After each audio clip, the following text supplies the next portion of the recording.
Miarabantsika rehetra amin'ny anaran'i Jesosy lay tompon'izao rehetra izao ary nahita izy ka faly.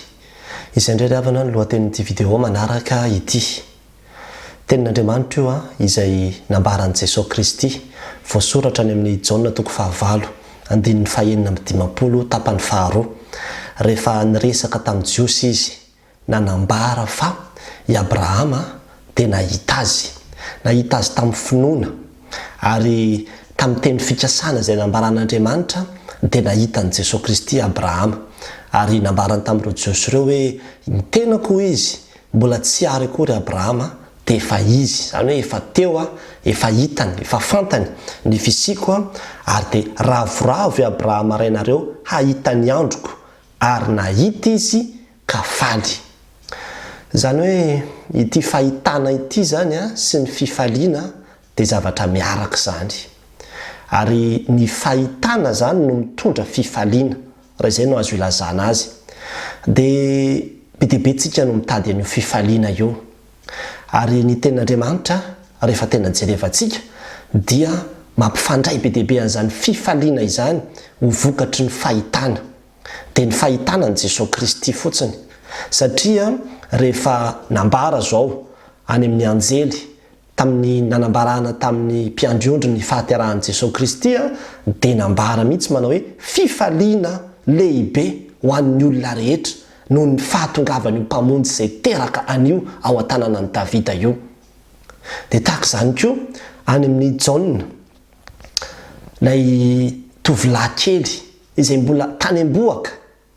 kanefa rehefa niarahaba fotsiny Maria amin'ny efa be voka dia niarahaba ny reniny zany Elizabeta dia ozy izy ny tenin'ny reniny manao hoe indro voarenin'ny sofiko ny feon'ny fiarabanao dia nibitaka noho ny hafaliana ny zaza ao an-kiboko. Izany hoe ilay fiaonana amin'ny Jesosy Kristy, ilay fahitana an' Jesosy Kristy zany dia tonga dia efa na dia ny zaza tany an-kibo aza dia nisy fifaliana teraka vokatrizay. Dia tahaka izany koa Heroda dia ambaran'ny tenin'Andriamanitra ny amin'ny Luka 7:20 na dia hoe raha tsy fanahy izy dia ambaran'ny tenin'Andriamanitra hoe faly dia faly Heroda raha nahita an' Jesosy. Dia tahaka izany koa Zakaiosy dia nidina faingana izy ka nampy an-trano azy sady faly. Izany hoe io fiaonana amin'ny Jesosy Kristy io fahitana an' Jesosy Kristy io mitondra fifaliana io ry havana. Ary izay no nahatonga hoe nahita izy ka faly. Rehefa mahita an' Jesosy Kristy dia faly. Dia tahaka izany koa ny mpianatra rehefa nitsangana tamin'ny maty Jesosy Kristy any amin'ny Jaona 2:20 dia ambara manao hoe ary rehefa nilazana izy dia naseho anazy ny tanany sy ny lany vony dia faly ny mpianatra raha nahita ny tompo. Izany rehetrarehetra zany dia maneho amintsika fa ny fahitana ry havana dia mitondra fifaliana. Rehefa mahita an' Jesosy, rehefa miaona amin'ny Jesosy ianao dia misy fifaliana teraka vokatry zany. Ary zany nahatonga ny Davida any amin'ny Salamo 119 nilaza izy hoe faly aho raha hoy izy ireo tamiko andeha isika ho any an-tranon'i Jehovah. Zany hoe iona amin'Andriamanitra ho any an-tranon'Andriamanitra dia faly aho izy Davida. Ilay fiaonana amin'Andriamanitra, ilay fahitana an'Andriamanitra dia Jesosy Kristy izay Andriamanitra dia mitondra fifaliana zany, miteraka fifaliana zany ary izany no loharan'nympifaliantsika. Indraindray manko tsika kristianina dia manana fifaliantsika rehefa azontsika ny valim-bavaka izay tadiavintsika amin'Andriamanitra. Ka raha mbola tsy misy ilay valim-bavaka dia mbola tsy mahatsiaro manana fifaliantsika. Aza faritana amin'ny valim-bavaka azonao ny fifalianao. Fa mety tsy ho azonao mihitsy ny zavatra izay angatahanao fa na i Jesosy Kristy raha mba nisy vavaka nangatahany fa tsy nivaly. Nangataka izy hoe raha io mba hisory amiko ty kapoaka ity. Mba nisy fanontaniana napetrany koa hoe nahoana ny dia nahafoy ahy ianao fa tsy nisy valiny zany. Koa raha faritantsika amin'ny valim-bavaka izay azontsika ny fifaliantsika dia tsy hanana ilay fifaliana tena azo antoka ianao. Fa ny fifaliana izay ambaran'ny Baiboly dia fifaliana vokatry ny fahitana an' Jesosy Kristy.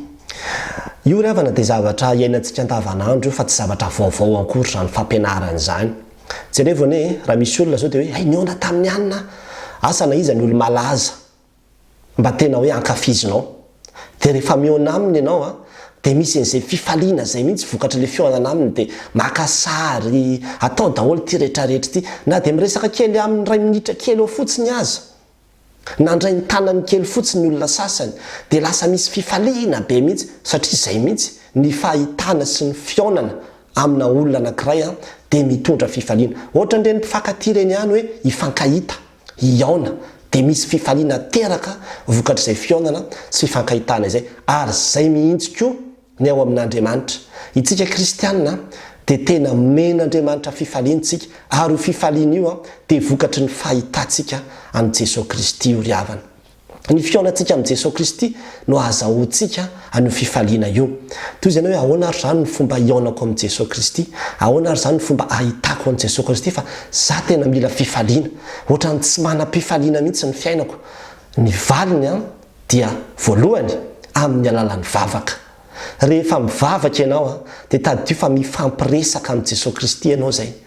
mifandray aminy ianao zay amin'ny alalan'ny vavaka ka ny vavaka zany dia fifankazahoana fifaneraserana fifankazarantsika amin'Andriamanitra zany vavaka zany ary ny vavaka dia fifandraisantsika amin'Andriamanitra miteraka fifaliana ao amin'ny fiainantsika zany ka ny olona feno vavaka dia manana ny fifaliana satria manana fifandraisana amin'Andriamanitra izy miaona amin'ilay mpanjaka ny mpanjaka sy tompony tompo ilay Andriamanitra tompony zao rehetrarehetra zao izy dia izay no mitondra fifaliana eo amin'ny fiainantsika dia raha ohatra zany ka misy olona tsy manam-pifaliana izy dia mazava ho azy fa tsy ampy fifandraisana amin'Andriamanitra izy zany zay ny dikany tsy ampy vavaka dia tahaka izany koa ny tenin'Andriamanitra ny tenin'Andriamanitra indray dia Andriamanitra miresaka aminao Andriamanitra miteny aminao Andriamanitra miseho aminao manambara ny afatra ny aminao izy dia ny tenin'Andriamanitra ihany koa dia azo lazaina hoe fionana amin'Andriamanitra miaona amin'Andriamanitra ao amin'ny teniny isika ka rehefa miteny Andriamanitra dia mahita an'Andriamanitra isika mahalala an'Andriamanitra isika mahafantatra azy isika dia izay fahitantsika azy zay dia mahatonga antsika anana fifaliana tahaka ny Abrahama i Abrahama ane tena le teny fikasana fotsiny hoe avy amin'ny taranaka no hitahina amin'ny firenena rehetra ambonin'ny tany voateraka Isaka dia nataony mihitsy hoe fiomehezana fifaliana lehibe zany satria ho tanterahan'Andriamanitra zany le teny fikasana izay nambarany tamin'ny alalan'ny fampanantenana fotsiny no nahitany Abrahama an'i Jesosy Kristy kanefa dia nanana fifaliana izy araka ny ambaran'i Jesosy Kristy tamin'ilay lohateny teo hoe nahita izy ka faly nahita izy dia faly ianao koa ry havana amin'ny alalan'izao afatra izay ambara aminao zao dia efa Jesosy Kristy mamangy ianao zao Jesosy Kristy tia anao zao mitady ianao ary te hanomezany fifaliana zany ho anao dia ny fifaliana vokatry ny fionana amin'ny Jesosy Kristy ny fahitana ny Jesosy Kristy ary ny fifaliana lehibe ho antsika kristianina amin'izao andro ankehitriny izao dia tsy tahaka tamin'ny androndry Zakaiosy tamin'ny androndry ireo zay ny tany saina teo ntsony le hoe fifaliana hoe niona tamin'ny kely dia lasa izy ireo zany nahita azy kely fotsiny dia lasa dia faly izy na izany ary i Zakaiosy nahita azy teo fotsiny dia lasa Jesosy fa tsy hoe tena mipetraka niaraka tamin'ny tao isanandro Zakaiosy fa ny antsika amin'izao andro ankehitriny izao dia efa niteny izy manao hoe indro aho momba anareo mandrakariva ambara-pahatonga ny fahataperan'izao tontolo zao tsy afoy anareo izy na andao anareo akory zany hoe miaraka amintsika isanandro Jesosy Kristy ny fanahan' Jesosy Kristy dia momba tsika isanandro ary miaona aminy isanandro isika izany mahatonga antsika hoe manana fifaliantsika satria ao amintsika Kristy dia izany nahatonga ny Paoly hiteny any amin'ny Filipianina toko faefatra ny teny faefatra hoe mifalia mandrakariva ao amin'ny tompo zany hoe mifalia mandrakariva satria ao aminao ny tompo satria ianao ao amin'ny tompo dia izay fionanao amin'ny tompo isanandro zay no mitondra fifaliana eo amin'ny fiainanao dia te hametraka fanontaniana aminao matsiaro zany fifaliana zany ve ianao mo manana fifaliana ve ianao ny fifaliantsika averiko ihany dia ny fahitanan'i Jesosy Kristy mifankazara mitsitoa dia hiadana ianao ary zany miaviany soa aminao ianao mandeha makany am-piangonana handeha hivavaka hiaona amin'ny tompo ianao fifaliana zany ianao mihaino ny tenin'Andriamanitra hiaona amin'ny tompo ianao fifaliana zany ianao mivavaka manakipy ny masonao miresaka amin'ilay tompony tompo sy mpanjaka ilay olo malaza lehibe indrindra eran-tany dia Jesosy Kristy fifaliany zany ary ianao izay itoerany honenany miaona aminy amin'ny fotoana rehetrarehetra fifaliany zany itsika kristianina dia tokony olona tsy ory fifaliana fa tokony olona faly sika satria zany mihitsy mahatonga anhitantsika manao hoe faly ao amin'ny re aho na dia mahantra aza mbola manao hoe faly ao amin'ndre aho aoka hifaly sy ravoravo sika satria nahita ny famonjen'Andriamanitra ary mahita an'izany isan'andro mitoetra ao anatintsika Jesosy Kristy ka raha mbola tsy mandana an'izany fifaliany zany ianao dia amin'ny tian'io ity mbola tsy tara fa manasanao raiso Jesosy Kristy hiditra ao amin'ny fiainanao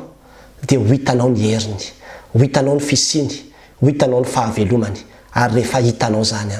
dia izy fifaliana tonga sy ho teraka ao anatinao ao izay fifaliana tsy hoe satria nomena ny zavatra na fifaliana nahazo an'izao na nahita an'izao fa nahita an' Jesosy Kristy